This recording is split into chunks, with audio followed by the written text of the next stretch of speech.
Hello and welcome to OCD-Free. Today is story hour, or story couple of minutes on OCD-Free.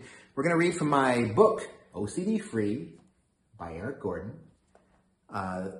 This is the author's proof, so there's a gray bar through the middle of the book. Yours that you purchase on Amazon won't have that gray bar, and you can buy it at the link that I'm going to put in the description of the video below.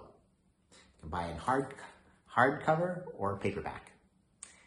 The book includes a description of how I freed myself from my lifelong OCD, and it has a lot of short, easy to read essays, short stories, poems about OCD, and includes suggested practices for your recovery. Today's short essay is called OCD and Memory Lapses. Do you have a notoriously bad memory? Do you get lost trying to find where you parked your car? My whole life, my memory problems and poor sense of direction were the butt of family jokes. I did hypothesize that perhaps my bad memory was a defense against remembering situations and thoughts that could trigger more OCD, and there could be some truth to that. But I think that the nature of my OCD made it extremely unlikely that I could ever have a great functional memory. I spent nearly every waking minute thinking through rituals and lists while trying to function as a normal person. If you are not plagued by this form of OCD, I want you to imagine having a conversation about, say, your wedding plans, while simultaneously silently reciting the names of the actors from Star Trek and mentally correcting every grammatical mistake you hear with an elaborate thought ritual that you must repeat 144 times in various rigidly determined permutations. And just as your fiance is telling you where to pick up the flowers, you hear somebody cough, initiating a different set of mental rituals, all the while keeping track of where you are in your repetitive list of Star Trek, the original series, actors. On your way to pick up the flowers, or whatever it was they told you to get, it's hard to remember, you have to name 8 people from summer camp from when you were 10 years old in a specific order. Repeating the list of names until it feels just right, or something terrible is sure to happen.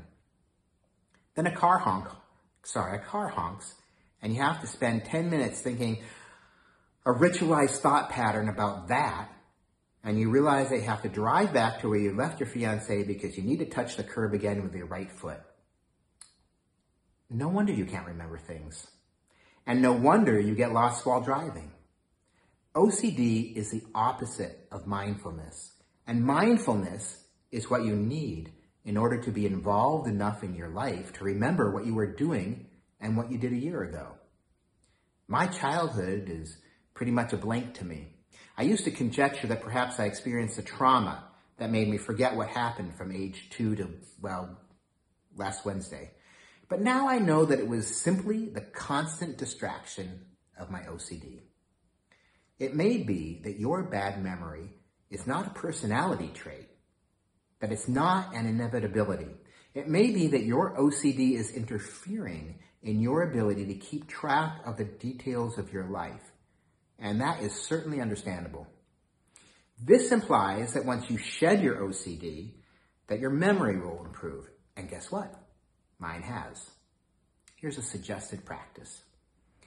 When you feel triggered to do an OCD ritual, close your eyes, breathe in deeply, and on the exhale, take your hand a few inches from your face, thumb facing you, and push it to the side thinking, let it pass.